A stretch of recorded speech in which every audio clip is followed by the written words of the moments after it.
औज़ुबिल्लाहिमिनश्शैतानिर्रजीम बिस्मिल्लाहिर्रहमानिर्रहीम। अज़ीज़ तलबा तलिबात, अल्हम्दुलिल्लाह सबक नंबर 3 ग़ज़वा बदर हम पढ़ रहे थे। तो पहला पेज इसका 28 ये हमने पढ़ लिया है। अब आप अपनी अपनी किताबें निकालें और इसी का आखिरी जो पैराग्राफ हम पढ़ेंगे वो देख लीजिएगा। जी, ये आखिरी पैराग्राफ। अबू सुफियान को मुसलमानों के इरादे का इल्म हुआ तो उसने मक्का में मदद के लिए पैगाम भिजवा दिया। अच्छा, क्या हुआ बेटे कि जब कुफार के उस काफ़िले वालों को जन अबू सुफियान को इस बात की इत्तला मिली कि मुसलमान हमारा रास्ता रोकने के लिए निकल पड़े हैं, तो उसने क्या किया कि फ़ौरी तौर पर एक कासिद जो ना मक्का भेज दिया। और वो कासिद ने जाकर ना कुरैश मक्का को बताया कि मुसलमानों ने तुम्हारे काफ़िले को लूट लिया है, लिहाजा अगर माल की वापसी चाहते हो तो फ़ौरी तौर पर जो है मदीना मुनव्वरा पर हमला कर दें। तो उस इत्तला पर जो क्या किया, अबू जहल की सरबराही में तकरीबन 1000 आज़मूदा कार लड़ने वाले जो है वो तैयार हो गए। और फिर जो उन्होंने जो चंदा जमा किया ना बेटे, वो तो तकरीबन 250,000 दिरहम जो है। कहते हैं कि इससे पहले इतनी बड़ी रकम कभी भी जो है ना ये जमा नहीं होती कि हर घर वालों ने जो ना जितने बिगाड़ थे उन्होंने जो ना इस जंग के लिए जो ना सामान जमा किया। अगर किसी के पास पैसे नहीं थे तो ज़ेवरात दे दिए, किसी ने जानवर दे दिए, किसी ने क्या, यानी हर एक ने अपनी अपनी हैसियत के मुताबिक उसमें जो ना चंदा या जो ना जो भी जो ना सामान के लिए चीज़ें इस्तेमाल होती थी वो जो ना ला कर दे दिया जो। तो अब क्या हुआ बेटे कि अबू जहल फिर जो ना 1000 कुफार का लश्कर लेकर अबू जहल की क़यादत में मदीना पर हमले के लिए निकल पड़ा। ये वहाँ से निकल आए, लेकिन इधर से क्या किया बेटे, अबू सुफियान जो तिजारती काफ़िले का सरबराह था उसने रास्ता बदल कर वो निकलने में कामयाब हो गया। आज जब वो निकल पड़ गया कामयाब होकर, उसने दूसरा कासिद भेजा कुरैश की तरफ कि भाई हम जो है बाहिफाज़त निकलने में कामयाब हो चुके हैं, लिहाजा अगर आप जो है जंग के लिए निकल पड़े हैं तो फ़ौरन वापस आ जाएं, क्योंकि अब जो है जंग का कोई बहाना नहीं है, कोई मसला नहीं है। लेकिन जो फिर क्या हुआ बेटे, आगे चले। इसी दौरान अबू सुफियान ने मक्का वालों को दूसरा पैगाम भिजवाया कि हमारा काफ़िला बच निकला है, आप लोग वापस चले आएँ। मक्का के कुफार बड़े मगरूर थे, गुरूर और तकब्बर का मुजाहरा करते थे, और अबू जहल कुफार के लश्कर का सिपहसालार था, उसने ये तजवीज़ ना मानी और आगे बढ़ता गया। जब ये दूसरा पैगाम मिला ना कुरैश मक्का को, जो लश्कर चल पड़ा था, तो उन्होंने जो है ख़ास तौर पर अबू जहल ने कहा कि भाई अब जब हम जो है निकल चुके हैं, लिहाजा जो है ना हमारी इज़्ज़त इसी में है, हमारी शान इसी में है, हमारे लिए बेहतर यह है कि हम जो है ना अब जो है मदीना पर हमला करके एक ना एक करके वापस लौटेंगे, और अगर ना गए तो जो है मुसलमान भी कहेंगे कि भाई डर गए हैं। तो अब यह है कि अब जाएंगे हम जो है, तो बज़िद हो गए और वो जो है वो रवाना हो गए। जब आप सल्लल्लाहु अलैहि वसल्लम को कुरैश के इरादों का इल्म हुआ तो आपने इस नाज़िक सूरत-ए-हाल के बारे में सहाबा किराम से मशवरा तलब किया। अब जब हालात बिल्कुल ही अक्सर तब्दील हो गए थे, पहले तो मुसलमान निकले थे सिर्फ कुरैश के उस तिजारती काफ़िले का रास्ता रोकने के लिए, लेकिन जब हालात बिल्कुल तब्दील हो गए कि उधर से लश्कर कुफार जो है लड़ने के लिए आ गया, तो आप सल्लल्लाहु अलैहि वसल्लम ने वादी ज़फ़रान एक जगह थी, वहाँ पर सहाबा किराम से ने मशवरा किया कि अब हमें क्या करना चाहिए। आया मदीना मुनव्वरा के अंदर रहकर अपना दिफा करना चाहिए या बाहर निकल कर कुरैश मक्का का के साथ जो ना लड़ना चाहिए। तो वहाँ पर कुछ लोगों का ख्याल ये था कि इस साल जो ना जंग को पोस्टपोन कर देते हैं और अगले साल जो है हम जो ना जंग करें, क्योंकि अभी हमारी माली हालत जो है या हमारे पास असला नहीं है, कुछ भी नहीं है, क्योंकि अभी तो मुसलमान जो मक्का से आए हैं उनके पास कुछ भी नहीं है, फिर मदीना के जो अंसार हैं वो भी जो ना इतने जो ना मालदार नहीं हैं, तो लिहाजा बेहतर यह है कि हम अगले साल लड़ें। लेकिन सहाबा किराम में से अक्सरियत ऐसी थी, उन्होंने कहा कि जो ना ये जंग जो होती है ये असले के ज़ोर पर या अफरादी क़ुव्वत के तौर पर नहीं जीती जा सकती, बल्कि ये तो अल्लाह ताला के ख़ास ताईद और नुसरत ही के बलबूते पर जीती जा सकती है। लिहाजा हमारे लिए भी बेहतर यह है कि जब वहाँ से कुफार आ चुके हैं तो हम जाएंगे, उनका मुकाबला करेंगे। अब क्या हुआ कि अक्सरियत के फ़ैसले पर हुज़ूर अलैहिस्सलाम ने फिर बदर की तरफ जो ना जाना जो ना वो यानी कि शुरू कर दिया। तो तमाम सहाबा ने जान निसारी का सबूत देते हुए दुश्मनान इस्लाम के सामने डट जाने का यकीन दिला दिया।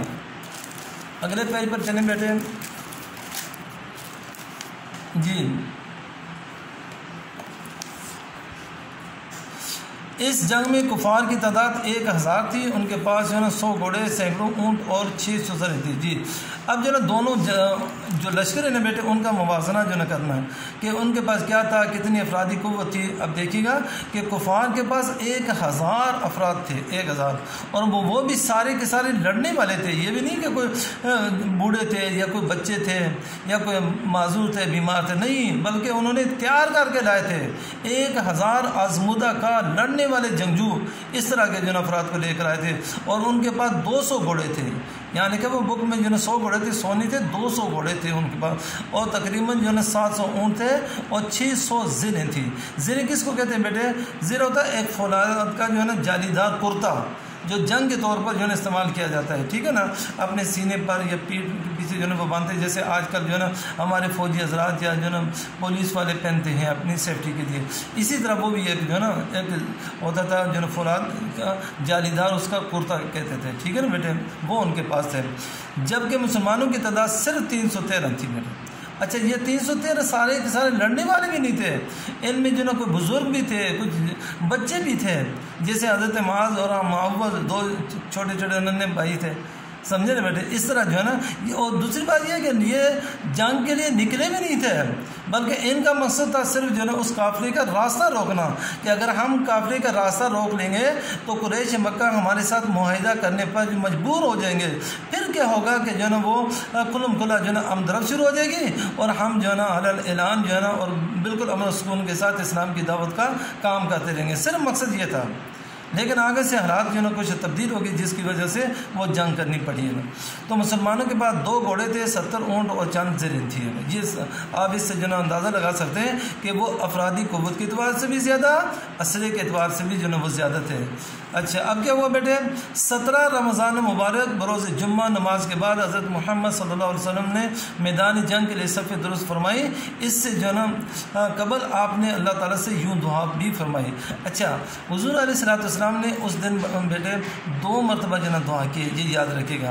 पहली दुआ जो है ना गुज़िश्ता रात की थी कि जब जो है ना मुसलमान सो गए अपने अपने खेमों में, समझे ना, कुरैश अपने जो है ना वो एरिया में थे और मुसलमान अपने में जिन, तो हुज़ूर अलैहिस्सलाम ने रात को उठकर हुज़ूर अल्लाह ताला की बारगाह में ये दुआ फरमाई कि या अल्लाह, आज अगर ये मुट्ठी भर मुसलमान हार गए तो क़यामत तक तेरा नाम लेवा नहीं होगा, कोई भी नहीं होगा। एक उस वक्त दुआ फरमाई थी और एक उस वक्त दुआ फरमाई थी जब दोनों सफ़े आमने सामने हो गई थी। एक तरफ कुरैश मक्का खड़े थे और दूसरी तरफ मुसलमान खड़े थे। तो उस वक्त फिर आपने ये दुआ फरमाई थी, इलाही जो तूने मुझसे वादा फरमाया है उससे पूरा कर दे। कि अल्लाह ताला ने कहा था ना हर किस्म की इज़्ज़त, हर किस्म की कामयाबी मुसलमानों के लिए, ठीक है ना बेटे। तो अल्लाह ताला ने पहले ही से जो ये वादा फरमाया था। तो अल्लाह ताला हुज़ूर अलैहिस्सलाम ने फिर अल्लाह ताला से ये फरमाया कि उस वादे को पूरा कर दे। अगर ये लोग मुसलमान मिट गए तो क़यामत तक कोई तेरा नाम लेने वाला नज़र नहीं आएगा। ये दुआ फरमाई बेटे। चूँकि कुफार तादाद में बहुत ज़्यादा थे और उनके पास जंगी साजो सामान भी वाफिर मकदार में था, यानी बहुत ज़्यादा था, चुनांचे हज़रत मोहम्मद सल्लल्लाहु अलैहि वसल्लम ने मुसलमानों के हौसले बुलंद करने के लिए फरमाया। तो वहाँ पर जो है ना, क्योंकि मुसलमान जब आए थे ना बेटे, तो पहले ही रमज़ान मुबारक का महीना था, भूख और प्यास का गलबा था। फिर उन्होंने जो ना अच्छी जगह जो थी जंगी नुक्ता नज़र से उस पर उन्होंने कब्ज़ा कर लिया था और मुसलमानों को बजुज़ जो है रेत के टीनों के और कुछ भी नहीं मैसर था। फिर पानी ख़त्म हो गया, वज़ू करने के लिए पानी नहीं है, पीने के लिए पानी नहीं है, अब क्या करेंगे उन्होंने। और फिर जो ना कुरैश की तादाद को देखकर, उनके असरे को देखकर तो मुसलमान जो ना घबरा गए थे, डर और खौफ खा गए थे, समझे ना बेटे। तो इसलिए हुज़ूर अलैहिस्सलाम ने बार बार उनके हौसलों को बुलंद करने के लिए फरमाया। तो क्या फरमाया आपने? फ़तह ना तो शान शौकत, तादाद और नई सामान जंग से होती है, बल्कि सबसे ज़्यादा ज़रूरी चीज़ है सब्र और इस्तिकामत। कि अगर आप ऐसे मौके पर मुश्किल वक्त में अगर सब्र और तहम्मुल का मुज़ाहरा करेंगे, बर्दाश्त करेंगे और उनके सामने डट जाएंगे, इस्तिकामत का मतलब है डट जाना, खड़े हो जाना, किसी भी लम्हे कमज़ोरी बुज़दिली का मुज़ाहरा ना करना। अगर आप इस अंदाज से जो उनके सामने खड़े हो जाएंगे तो कोई भी ताकत जो है आपका मुकाबला नहीं कर सकेगी। जब आपने ये जो है ना एक ऐलान किया, आपने ये उनके सामने एक तकरीर की जो है, तो उनको हौसले इतने बुलंद हो गए कि उन्होंने फिर जो ना अपने आप को ना मौत के मुंह में धकेलने के लिए जो है नहीं देखा कि हम मौत के मुंह में जा रहे हैं, बल्कि ऐसी बहादुरी का मुजाहरा किया कि उनके जो ना लश्कर को जो ना तहस नहस करके छोड़ दिया। और उनके तकरीबन 70 जो ना अफराद, और वो भी जो ना जो बड़े बड़े सरदारान कुरैश कराते थे, 70 मारे गए, 70 को कैद किया, और कुछ को जो ना वो जान बचाकर जो है भागने में मजबूर हो गए। तो आज के लिए बेटे जो ना इतना ही काफ़ी है। इंशाअल्लाह अगले लेक्चर में जो ना बाकी जो सब बाकी है वो मैं इंशाअल्लाह जो ना फिर आपके सामने बयान करूँगा। अल्लाह ताला हम सब का हामी और नासिर है। अस्सलामु अलैकुम वरहमतुल्लाहि वबरकातुहू।